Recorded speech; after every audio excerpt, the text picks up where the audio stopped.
Hindi dapat ginagawang social event ang pag-aresto sa isang puganteng sangkot sa patong-patong na kaso ng human trafficking, money laundering, fake identity at gross misconduct. Oo nga naman, di ba mga utol? Although nga, gaya na sabi ko kanina at sabi rin ni PBBM, wala namang masama, ngunit, di ba? Kung yan ba yung kumbaga, itrato natin ng patas, hindi parang celebrity na kasi lumalabas mga utol di ba? So anong masasabi nyo? And anyway nga pala, etong si Alice Go, naglabas na ng parang request. Hindi naman yata request. So nabasa ko yung letter na pinasa ni Senator Risa Hontiveros at ng iba pa mga senador tungkol sa pagharap ni Mayor Alice Go sa paparating na hearing ngayong Lunes.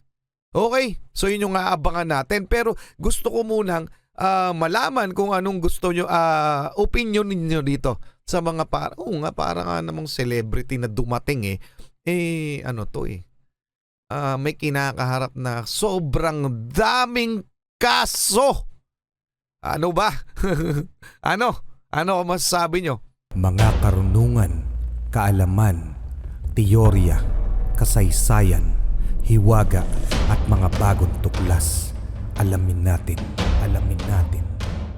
Dumako naman tayo mga utol sa napakainit na issue ngayon sa pagkakadakip ng dating mayor ng Bamban-Tarlac na si ex-mayor Alice Go. Okay mga utol, ito po yung panayam ng press kay President Bongbong Marcos hinggil sa kaso ni ex-mayor Alice Go. At saka mamaya ay pag-uusapan natin yung nag-viral ngayon lamang. Okay, pakinggan muna natin to at bago natin yun pag-usapan. Mr. President, Yes. on the arrest of Mayor Alice Go, Yeah. nababatikos po yung ating mga government officials for having a photo with Mayor Go for impropriety and also parang may special treatment na ginagawa ang government. What's your take on this? Ayan na nga, mga utol, yung mga selfie na ginawa ng ilan nating government official. Kaya binabatikos o tinitingnan rin yun ng mga mamamayang Pilipino na bakit parang, parang celebrity yung touring nila. Okay? Well, Alam, I think Hirap ng tanong. that is part of the new culture now na nagpapakuhalaga ng kahit ano. Kasi po-post nila, tignan mo, nakasama ako dito sa team na nag-aresto sa ganyan-ganyan. That's ang tawag natin sa Pilipinas, we are the selfie capital of the world, di ba? Hindi nag-selfie, hindi mo naman pigilan ng tao na ngumiti. So they just had a selfie. I don't think there's much more to it than that. Nagpa-selfie sila. ano masasabi nyo, mga utol? Yun yung personal na opinion ni PBBM mismo doon sa mga government officials. So parang para naman yan sinasabi na hindi naman yan dapat issue. Okay? Sa akin din naman siguro. Pero kasi syempre iba-iba magiging reaksyon ng netizen. Kasi nga itong si Mayor Alice Go suspected Kasi hanggat hindi pa napapatawan ng parusa suspect sa mga samut-saring mga illegal na aktibidades na nangyari dito sa Pilipinas. So basically, suspected criminal. Okay? So, pero popular kasi. So eto na, papakita ko sa inyo mga utol, eto yun. Mula to sa Facebook mismo ni Senator Risa Hontiveros. Kayo na bahala umusga yan mga utol. We want answers, not a photo shoot. Matapos Mga utol, anong masasabi nyo dyan? Kaya binabatikos Para nga naman, okay, base dyan sa mga nakita ko, para nga namang merong special treatment. Sa totoo lamang, napakaraming kinakaharap na kaso nito ni Mayor Alice Go. Although, talagang sikat siya ngayon. So, kahit naman siguro ako, pag nakita ko, magpapapicture ako. Diba? Ayan Well, anyway, kasi, hindi rin sa akin hindi rin maganda tingnan na kayo yung government official na supposedly pero trato pa rin natin tao kahit naman suspected criminal. Pero ang ibig ko sabihin, parang sa akin hindi rin talaga maganda na yung mismo mga humuli. Ganon yung nakikita ng mga tao sa picture, 'di ba? Ang hirap magsalita ng Pero wala naman ako nakikitang masama. Ngunit, yun nga, sa mata ng ibang tao, talagang lalabas na parang tinatrato nyo na iba. Medyo special treatment nga. Paano nangyari yun? Okay, patuloy muna natin to sasabihin ni Senator Risa Ontiveros, pero comment ang inyong opinion. Siyang makipagtaguan sa batas. Ginawa namang fan meet nitong si Alice Guo ang pagka-aresto niya. Kulang na lang red carpet. Tingnan natin kung gaano siya ka-photogenic sa hearing sa Lunes. Only pictures siya doon. Isang paalala rin sa ating mga kasamahan sa gobyerno. Hindi dapat ginagawang social event ang pag-aresto sa isang puganteng sangkot sa patong-patong na kaso ng human trafficking, money laundering, fake identity at gross misconduct. Oo nga naman, di ba mga utol? Although nga, gaya na sabi ko kanina at sabi rin ni PBBM, wala namang masama, ngunit, di ba? Kung yan ba yung kumbaga, itrato natin ng patas, hindi parang celebrity na kasi lumalabas mga utol di ba? So anong masasabi nyo? And anyway nga pala, etong si Alice Guo naglabas na ng parang request. Hindi naman yata request daw. So nabasa ko yung letter na pinasa ni Senator Risa Ontiveros at ng iba pa mga senador tungkol sa pagharap ni Mayor Alice Guo sa paparating na hearing ngayong Lunes.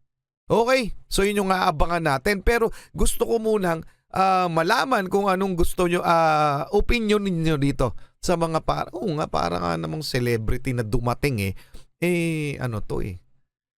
may kinakaharap na sobrang daming kaso. Ano ba?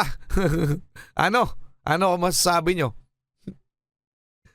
Ngirap no? Kasi ako yung nakapronta Kasi marami. Grabe naman. Anyway, paki-comment na lang, tol.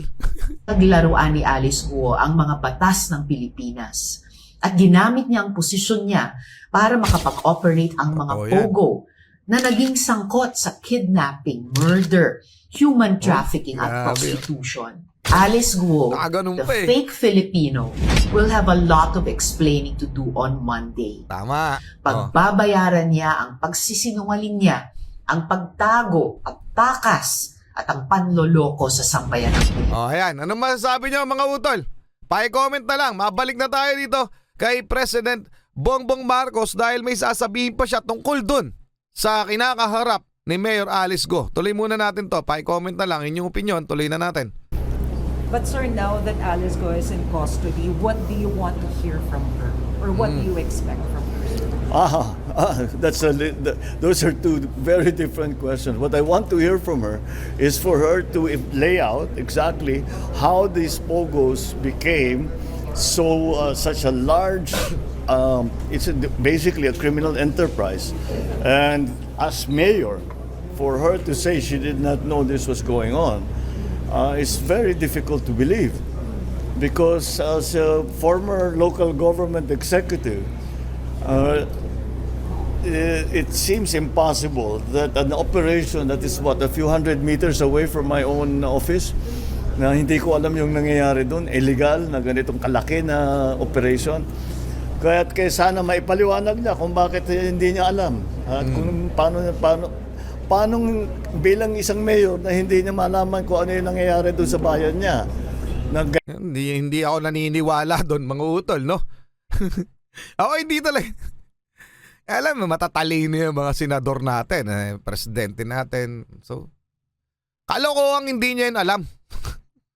Yung mga nasa lugar, yung mga operations sa mga lugar na mga mayor, kalokohan hindi nila alam. Hindi ako naniniwala dyan. Kayo? Ganyan kalaki na problema. Tapos marami pa siyang kasagutin. Paano siya yumaman ng ganyan? Ba't ang dami-dami ng pera? Paano siya naging mayor na hindi naman siya kilala ng tiga doon? All of these things. There are many, all these questions have actually been asked by both the House and the Senate.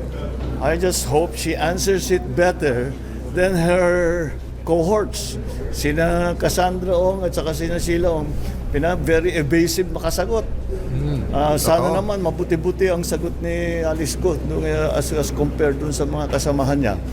Because it will... Answer, sa totoo lang, no? Kung mapapansin nyo, yung mga sagot talaga nila talagang aral. Tsaka ay dinideny pa rin nila. Kahit na, ang galing eh, wala lang. Ano yun, rehearse, no? Pwedeng rehearsed eh. Pero sa totoo lang, tolongges nila yung maniniwala sa mga pinagsasasabi ng mga yan. Yan, nila Alice Go, nila Sheila Go, ni Cassandra Ong. Tolongges lang. Tolongges lamang ang maniniwala sa mga kasinungalingan ng mga yan.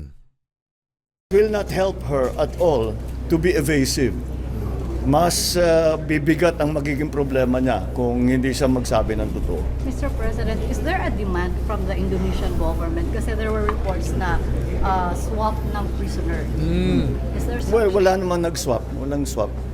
No demand Yeah. at all? No, there is there was because lumabas sa isang article sa Indonesia na dapat mag-swap. Pero hindi official yun. So, O yan, malinaw yan ha. no, but well, it was, you know, I can explain to him. Hindi naging simple ang pauwi ni Alice Go dito sa Pilipinas. It wasn't simple at all.